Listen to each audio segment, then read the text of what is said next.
श्री दुर्गाय नमः। आप सबका हार्दिक स्वागत है। आज हम सुनेंगे माँ दुर्गा की दूसरी शक्ति ब्रह्मचारिणी माता की पावन कथा और उनके पूजन का महत्व। माँ दुर्गा की 9 शक्तियों में से दूसरा स्वरूप ब्रह्मचारिणी है।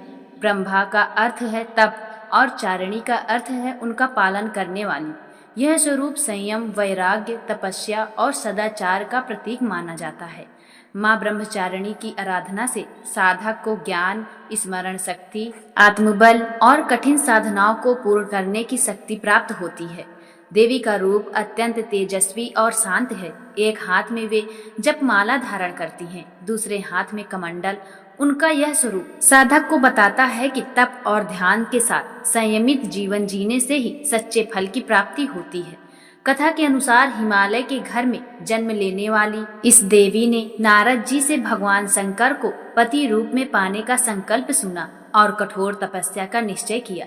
सहस्त्रों वर्षों तक उन्होंने केवल फल फूल खाए, कभी टूटे बेल पत्र पर निर्वाह किया, कभी खुले आकाश के नीचे वर्षा और धूप सहते हुए साधना करती रही। आगे चलकर उन्होंने भोजन और जल तक त्याग दिया और निरंतर ध्यान में मग्न हो गई।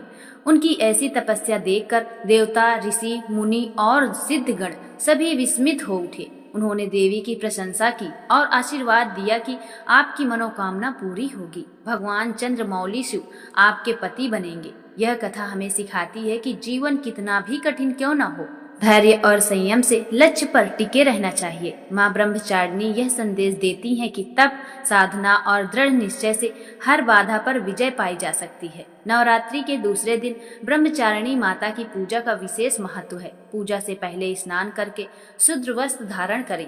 पीले या सफेद कपड़े पहनना शुभ माना गया है।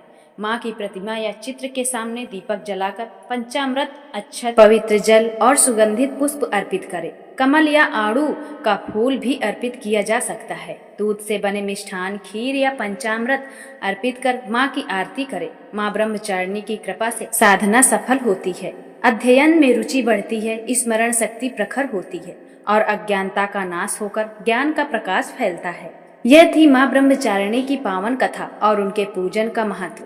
अगर यह कथा आपको अच्छी लगी हो तो कमेंट में अपने विचार साझा करें और अगली कथाओं के लिए जुड़े रहिए। जय माता दी।